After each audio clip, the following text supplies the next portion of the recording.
If you're starting over financially in 2026, whether from debt, bad decisions, or just feeling stuck, the order you follow matters more than the tools you use.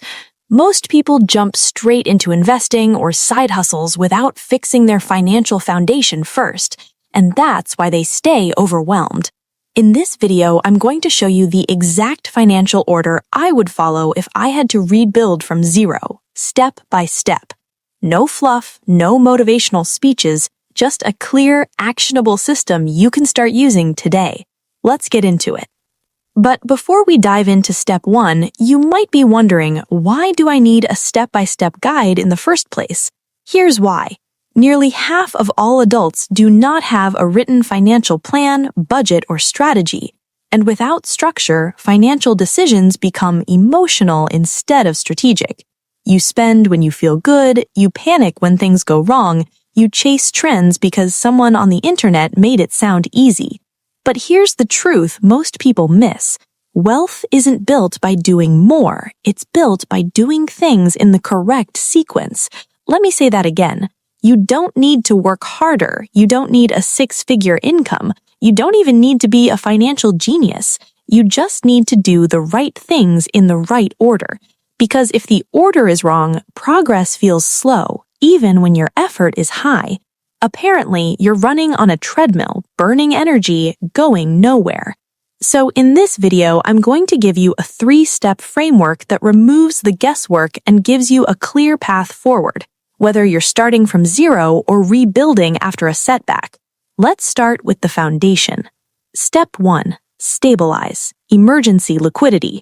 Before investing, before scaling income, before optimizing returns, you stabilize first.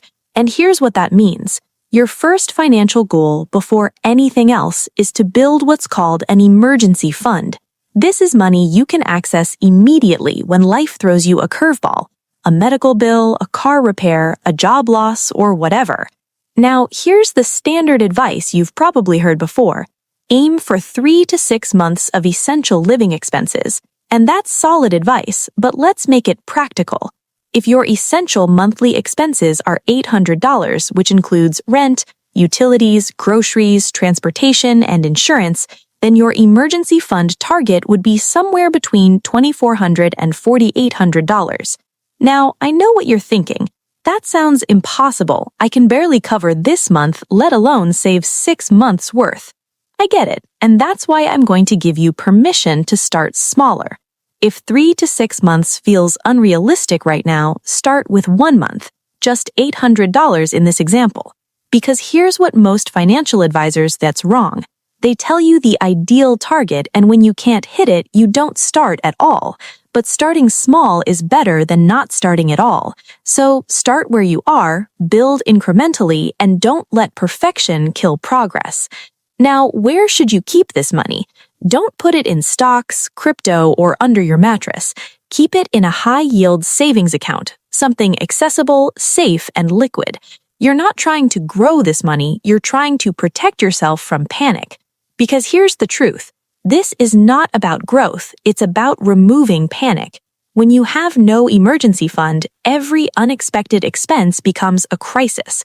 You make emotional decisions, you take on bad debt, you derail your progress. But when you have stability, even just 1 or 2 months' worth, you can breathe, you can think clearly, you can make strategic decisions instead of reactive ones. And that's why I'm telling you this. Stability reduces bad decisions more than knowledge ever will. You can read every finance book in the world, you can follow every investing guru on YouTube, but if you don't have a financial cushion, you'll always be one emergency away from starting over. So prioritize this, automate it if you can, treat it like a bill. And once you hit that 1-month mark, then 3 months, then 6 months, you'll feel a shift, not just in your bank account, but in your psychology. You'll stop living paycheck to paycheck. You'll stop feeling like everything is fragile. And that's when real wealth building becomes possible. All right, step 1, stabilize. Lock that in. Now let's move to step 2, control cash flow. Once you're stable, the next step is control.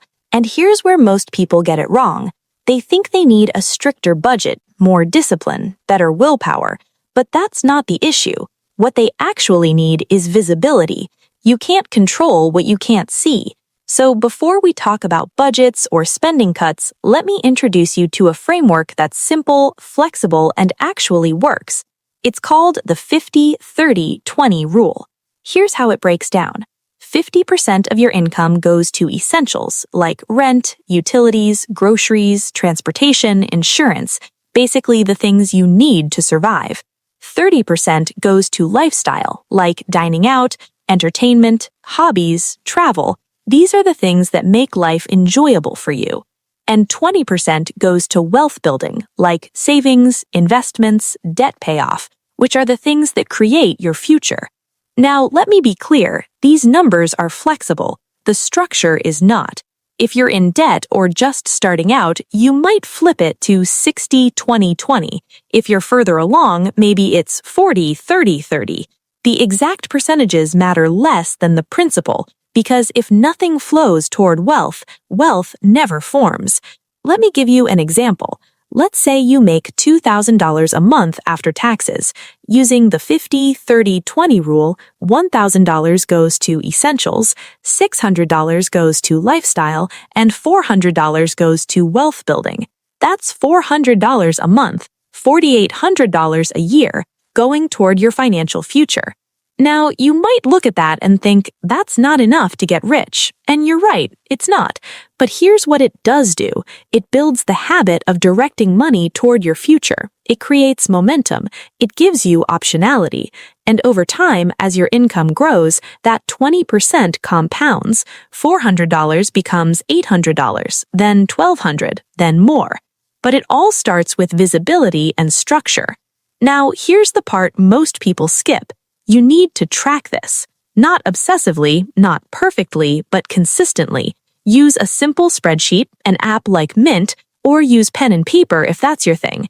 It doesn't matter how you track it, it matters that you track it. Because once you see where your money is actually going, you'll notice patterns.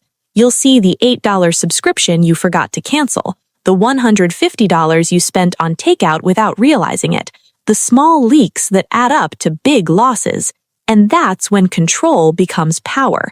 You're not guessing anymore. You're not hoping things work out. You're directing your money with intention. So here's your action step for this section.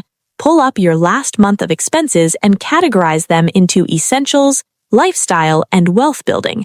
See where you actually are, not where you think you are, and then adjust from there. All right, step 2, control your cash flow. Now we move to step 3, and this is where things get interesting. Step 3, optimize, strategic wealth scaling. Here's where most people want to start, because it has to do with investing, side hustles, passive income, scaling wealth. And I get it, this is the exciting part, but here's why we saved it for step 3. Optimization without foundation is just gambling. You can have the best investment strategy in the world, you can launch the perfect side hustle, but if you have no emergency fund and no control over your cash flow, the first setback wipes you out. So now that you're stable and in control, this is where you scale. And here's how. Firstly, eliminate high-interest debt. Before you invest a single dollar, look at your debt. Not all debt is bad. A mortgage at 3%, student loans at 4%, that's manageable. But credit card debt at 18%, personal loans at 15%, that's a financial emergency. Here's why. If you're paying 18% interest on debt, you'd need to earn more than 18% on your investments just to break even. And consistently beating 18% returns? That's nearly impossible. So your first optimization move is simple. Kill high-interest debt aggressively. Use that 20% from your cash flow control, throw extra money at it, use the debt avalanche method, and pay off the highest interest rate first. Once that's gone, you're free to build. Secondly, invest in index funds. Now that high-interest debt is handled, it's time to put your money to work. And here's the most reliable way to do that. Low-cost index funds. Not individual stocks, not crypto, not the latest meme investment, but index funds. And why? because they're diversified, low-fee, and historically reliable. The S&P 500 has averaged around 10% annual returns over the last century. That's not guaranteed, but it's a solid foundation. Here's what that looks like in practice. If you invest $400 a month, which is 20% from your cash flow control, into an index fund averaging 8% annually, in 10 years, you'd have around $73,000. In 20 years, over $230,000. And in 30 years, over $590,000. That's the power of compound growth. You're not trying to get rich overnight. You're building wealth systematically. And the best part? It's passive. You set it and let time do the work. Lastly, scale your income. Now, here's the truth. You can only cut expenses so much, but you can scale income infinitely. So once your foundation is solid, look for ways to increase what's coming in. This could mean negotiating a raise at your current job, developing a high-income skill, coding, design, copywriting, sales, starting a side business that solves a real problem, or freelancing in your area of expertise. The key is this: don't scale income to fund lifestyle inflation. Scale income to accelerate wealth building. If you get a $500 raise, don't immediately upgrade your apartment or buy a new car. Redirect that $500 into your investment accounts, into your business, into assets that grow. That's how you break out of the paycheck-to-paycheck cycle permanently. So to recap step 3. 1. Eliminate high-interest debt. Stop the bleeding. 2. Invest in index funds. Let compound growth work for you. 3. Scale your income strategically. Accelerate wealth without inflating lifestyle. This is optimization, not before stability, not before control, but after, when you have the foundation to build on. If you remember nothing else from this video, remember this order: stabilize, control, then optimize. Most people skip the first two and wonder why their progress feels fragile. They jump straight into investing without an emergency fund. They chase side hustles without controlling their spending. They optimize before they stabilize. And it's like trying to build a house on sand. It might look good for a moment, but the first storm washes it away. Here's what's next. Now that you understand the correct financial order, the next step is figuring out where your money is actually going, because most people think they're broke, but they're leaking income in places they don't see. In the next video, we'll break that down. If you found this helpful, drop a like and subscribe so you don't miss it, and I'll see you in the next one.